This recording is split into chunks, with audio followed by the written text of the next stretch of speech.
रिश्तो मीट एक conference room जिते छोकरे छोकरी के एक ॿिए सां मिलाइण लाइ या कची मिसरी जहिड़ा फंक्शन्स तव्हां करे सघो था, उहो भी बिल्कुल फ्री में। पोइ भले तव्हां रिश्तो.com में मेंबरशिप वरती हुजे या न। रिश्तो meet for your perfect match.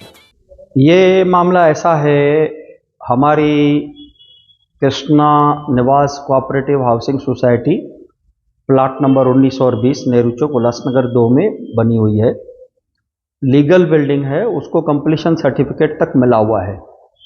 अभी नए यूनिफाइड डेवलपमेंट कंट्रोल रेगुलेशंस आए, जिससे हमें एफएसआई बढ़ के मिली, तो हमने 18 दिसंबर 2021 को रिवाइज प्लान डाला। तो उसमें पंचम कालानी ने पहले भी मेरे प्रोजेक्ट के ऊपर कंप्लेन की थी और फिर से भी कंप्लेन की, और ओमी कालानी ने फ़ोन के ऊपर टाउन प्लानर को दम दिया, फिर इसका प्लान पास नहीं होना चाहिए। मैं डॉक्टर राजा दयानिधि से भी मिला, उनको भी मैंने रिक्वेस्ट की कि हमारा प्लान पास होना चाहिए, लीगली हम लोग करेक्ट हैं। तो इन्होंने क्या किया कि assistant director of town planning को पत्र भेज दिया कि ये प्लान रिवाइज के लिए आया है, हमें क्या करना चाहिए। तो assistant director of town planning में अप्रैल 2022 में ही इनको लेटर दे दिया कि ये बिल्डिंग लीगल है, इसका प्लान पास करने में कोई तकलीफ नहीं है, और यूनिफाइड डेवलपमेंट कंट्रोल रेगुलेशंस एकदम क्लियर कट है, आप अपने स्तर पे ये काम कर सकते हैं। उसके बाद भी मेरा प्लान पास नहीं हुआ, ठीक है, वो एक तरफ हो गया।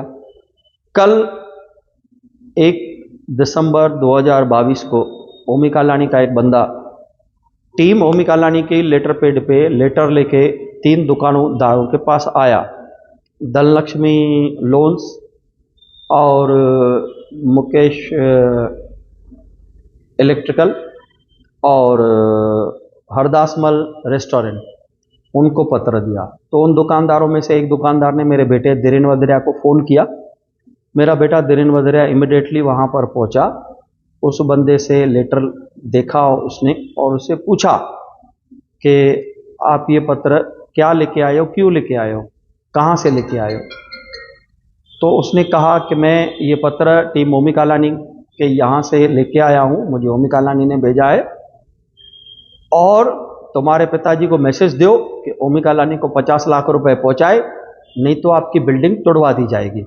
और ये कह के वो वहाँ से चला गया।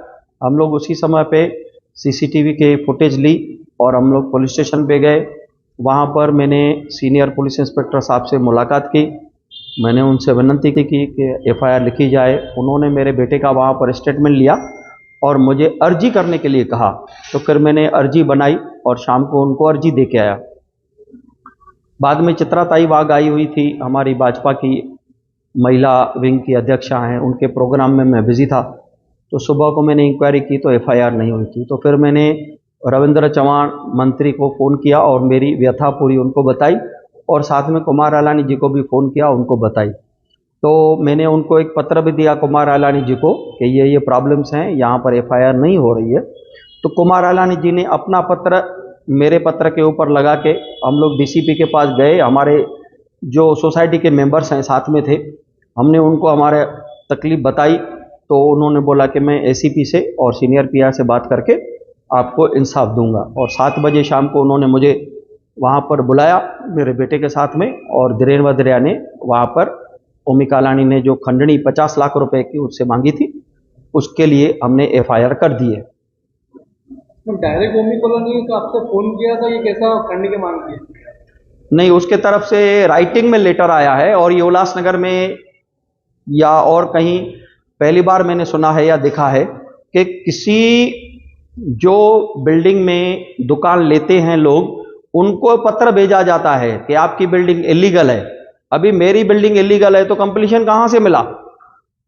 अगर मेरी बिल्डिंग इलीगल है तो फिर मुझे आज तक महानगर पालिका ने सेक्शन 52, 53 का नोटिस क्यों नहीं दिया? इन्होंने पहले भी मेरी कंप्लेंट्स की है कमिश्नर के पास, आज तक मेरे बिल्डिंग के ऊपर कार्रवाई क्यों नहीं हुई? इसका अर्थ यही है कि शुरू से जब ये महापौर थे तभी से इनकी प्लानिंग थी मेरे से पैसे छुड़ाना, और वो आज जब भी देखा उन्होंने कि कुछ नहीं हो रहा है, तो उन्होंने राइटिंग में पत्र तक दिया है दुकानदारों को कि आपकी बिल्डिंग तोड़ने वाली है। जैसे दुकानदारों का प्रेशर मेरे ऊपर आवे और मैं इनके सामने सरेंडर होकर इनको 50 लाख रुपए दूं।